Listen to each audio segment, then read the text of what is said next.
thorough breakdown. I want to segue back because this whole time, these aren't separate things. Like you're an artist, a musician as well. So these things go hand in hand, like the music and the writing, right? Like these are both going on at the same time. It's just, when I was able to kind of like be actively in the New York community, I didn't come as the crusher, the musician. Of because course. that's about writing. Nobody cares about that stuff. That's my personal thing.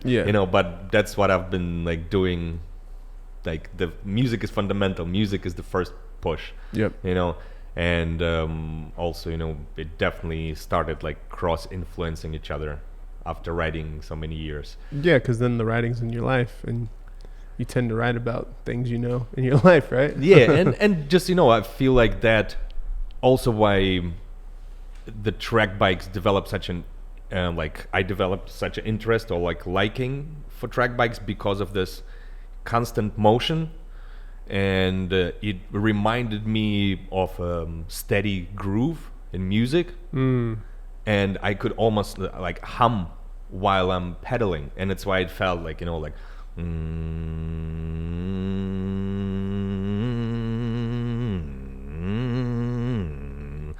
then you gotta oil that chain, man. but it's just I know, and then basically I was like, damn it, like. And also, since I had to figure out the proper breathing in cycling, and it had similarities with singing and beatboxing, where you breathe through your nose, where more oxygen goes into your lungs and so on, depending what you use. And I was like, oh, that's very similar, because let's say in beatboxing, you develop the circular breathing through your nose. For all my beatboxers out there.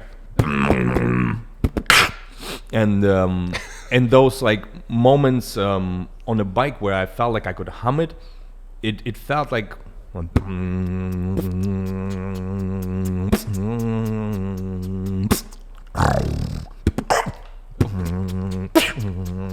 like I could, it was like melodies in my head almost, like the way I would like ride and shift and it never stops. It kind of doesn't give you this break, so I had almost.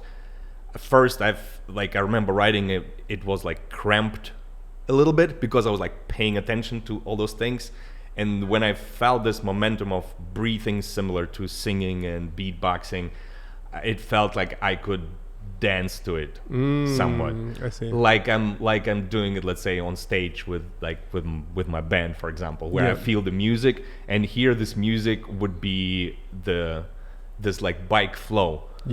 Like constant non-stopping thing, and it put me into this like kind of dancey like positive kind of mindset, how I'd like to be on stage, just having fun with it.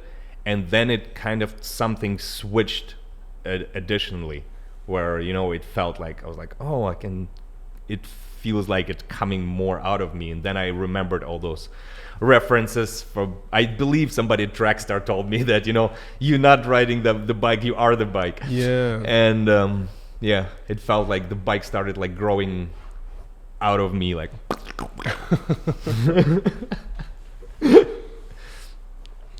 and then you have some interesting relationships to some OGs in the music, in the hip hop game here in New York, through I don't know if they're all through Dan, but you have. I think we met like a little later. In my searchings through New York. Definitely the. I mean, I know you talk about Dan the man. Dan is the man. Dan the man. Yeah, but we met. It was like a similar situation where at the point when we met with Dan, he knew a lot of the same people that I already met. And it felt like I couldn't have just like passed him because and because he's also like a Russian immigrant.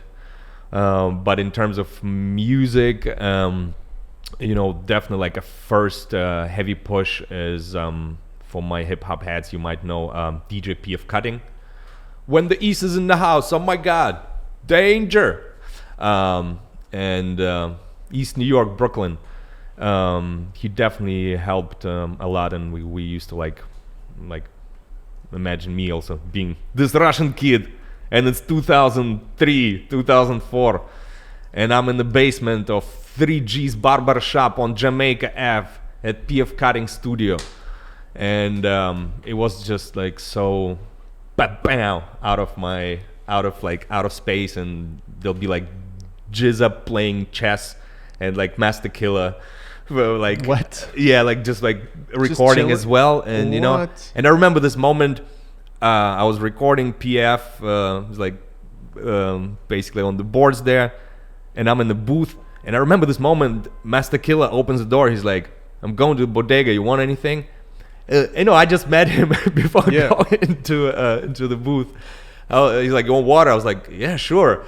And it was such a bizarre moment for me. I mean, it's also understanding that I'm from maybe slightly like different generation slice, you know, so like Wu-Tang, and this being like 2003, 2004, I believe, you know, and I was just like, oh my God, like that's oh my God, Master Killer just got me a water.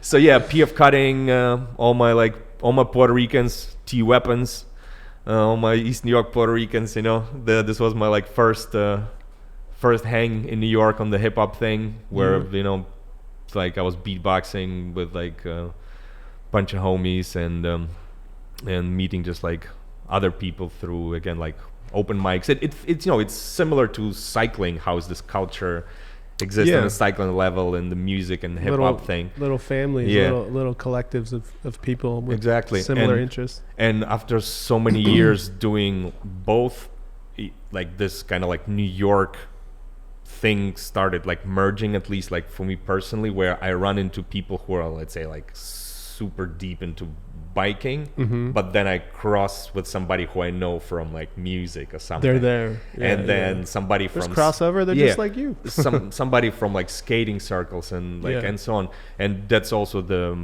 beauty of New York, I feel, where there is no like a common line where like you have to go here to meet this person.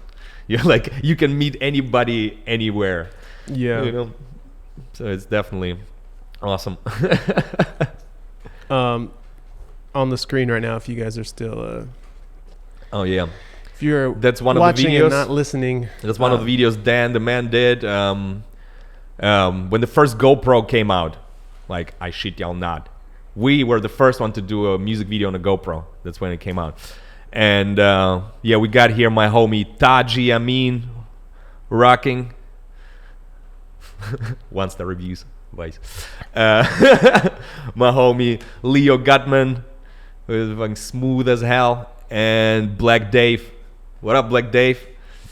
And yeah, this was, I believe, like 2010. We put it out 2011, so 2010 ish, you know, and had like a super awesome hang at all the skating spots in New York.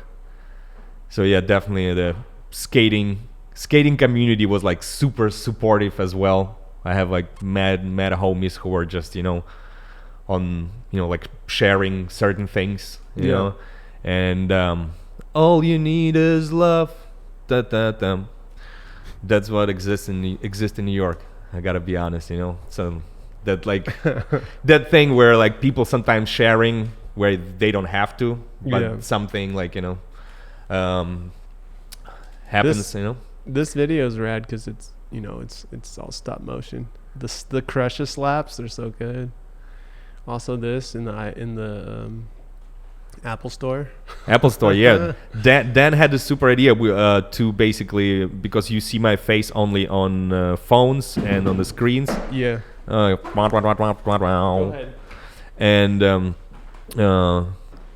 And basically, yeah, Dan had the idea to record my face first on a white background, and then when we were already like rolling and skating around, Dan was like, yo, let's just go into the Apple Store and load this video file up from our emails. And so he just sent the video file of me on a white background to everybody. to like Taji, Dave, and Leo and myself, and we just opened it out like on 5 different computers at an Apple store. Such a good idea. People can see that one, right? Yeah. Yeah. This was the my second video, but my first video with Dan ripping in New York with my homie C-Rays Walls, who is the Bronx BX, a legend and one of the freestyle gods in this thing. C-Rays Walls. And we just rented a spacesuit and walked around in Times Square when all those characters that charge money for pictures, when they just started. They just started doing that. So like I think it was 2010. So we shot it like and I think we shot it like October 2010. So pretty much almost 10 years. The crusher slap on the backpack. Yeah. I had to always like represent, and we were just walking around and messing around with people, you know, and doing my Russian thing, you know. No, this video is solid, man. You know, and that's the beauty also like of working with Dan. All our videos pretty much are like a 2-man production. Yeah. And so like Dan definitely like, you know, helped a lot within like my music moves in New York as well.